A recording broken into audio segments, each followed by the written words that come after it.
editor of SHOWstudio, you should all know, but I'm just letting you know again.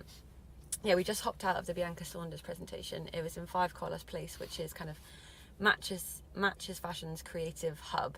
There was a few other designers on different floors, but we're going to focus on Bianca. We've been supporting her for a long time, and she's been growing kind of exponentially over the past year, and she's definitely one to watch. So this was a presentation kind of on the middle floor of 5 Carlos Place. Previous collections have kind of been a push and a pull, and kind of sometimes emotional, sometimes physical, literally physical pulling. She did a really beautiful film for her graduate collection, and this was all about kind of unraveling the kind of stages of undress, when you feel kind of safe in a bedroom, and when you feel that you can comfortably talk and communicate and who you are in that space. And so lots of the models kind of had little boxer shorts on as if they got dressed in a hurry, or some of the jumpers' shoulders were kind of raised up as if like, oh, I've just popped that on the go. But the actual quality of the clothes was exceptional. Not only did the models look amazing, the hair and the makeup was really, really beautiful, but there's leathers, there's new jerseys, there's new knits. That was a collaboration with an RCA student in the year below, whose name I've forgotten already. Sorry, I'm sorry. I wish I could help. I've forgotten already. Let me check if I've got it on my phone. I think Cano. I'm so sorry Cano, if I'm pronouncing that wrong. I'm so sorry if I am. But to me, this was kind of the epitome of the modern man. Yes, they're kind of dressing in haste, and there's this unraveling and the intimacy of a bedroom and the intimacy of the clothes, the fact that you could be caught in your pajamas at any minute. But this to me feels like a total modern man. This is like male identity at its best.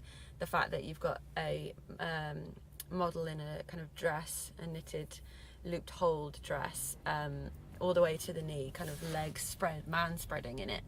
But that dress isn't actually a dress, it's a reference on a shirt being pulled out, and how guys always have stuff hanging out the pockets, and how jeans are always low, and there's kind of super effeminate shorts, but actually here they're ruched and they're blue, and they're with a boxy brown leather jacket, and this is kind of, there's every part of a man here, the stereotypical norm of a man, the kind of far-fetched concept of a man, they're all here, kind of the dress, the shorts, the leather, the jean, but these really beautiful kind of vests that Mima, you were saying, kind of look like moth-eaten, but in a really beautiful way. Yeah, it's like a lace that looks as if from far you think there's like moth holes, and then you approach and it's an amazing lace designed by her and made it was just beautiful. The seams, the finish, the fabrics, it's just I was looking and I was like, I wish every man dressed like this. They look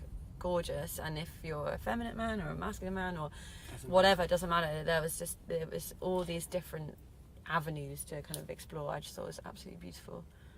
I'm itching. Go, say, itch away. There's something that I noticed, and it was also in Craig Green that you reviewed just before.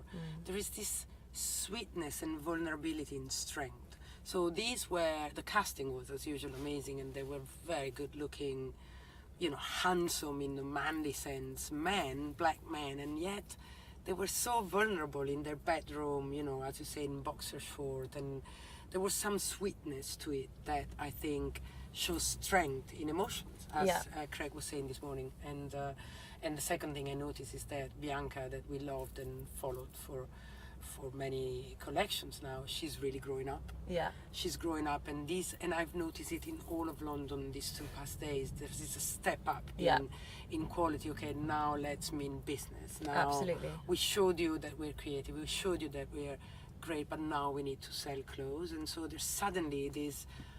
I'm loving this short fashion week, which is 3 days, so much, because suddenly there's this sustainability in seeing that these people will be, or they already are, but will for sure be the top designers of almost like they felt the threat of London menswear potentially disappearing and being like, right, they stepped up. You will not wipe us off the schedule. And those that are not here, too bad for them, because here you see what's going to be. Yeah, for sure. And it's interesting that you said there's that softness, because I literally just caught eyes on the press release and it said the lines of femininity and vulnerability are blurred. So you're bang on there, Mima. But yeah, it was absolutely spectacular. I would like to buy the entire collection. Me too. Also for a woman. Yeah, and also that's That something black trench in the back. that was black like, trench in the back. There was I need a that. kind of yeah, I would like that. There's a beautiful kind of shimmery Macintosh that was belted again, but with beautiful. some with trainers, some with Doc Martens. It was literally just an all-encompassing, but again, only like 7 looks, and that's how you do it. Just one look that appeared, white look that appeared suddenly. Yes. There was a changeover between the look in the middle and suddenly it was like a white fleece. It was kind look, of like very white sportswear, but fleecy again, tracksuit. I'm in my chic PJ at home, Very which wasn't a chic PJ. I can PJs. go out, but I can also, Netflix and chill, for instance. Yeah, you could invite a girl around and watch a movie in bed and not be embarrassed by your pajama situation. But I love that intimacy that you're peeking into these guys either hanging out or mid-change or having a vulnerable moment, and that's something that Bianca really does well, and the collection really spoke volumes. It was absolutely wonderful. I'm very, very, very impressed. Me too. And I can't wait to see where she goes next. We were chatting to her because, as we were saying, so many women do really like to wear it, and she said, everyone keeps asking me to do women's wear. Everyone keeps asking me to do women's wear, but actually I think there's a real strength in her clothes in the fact that you can pot them on absolutely anyone and they would look equally as good. Yeah, she said it doesn't matter. It doesn't just matter. wear it, I'll do your and size. I like that it's made with men in mind, and I wouldn't like that. I feel like it would be a bit of a disconnect if that changed.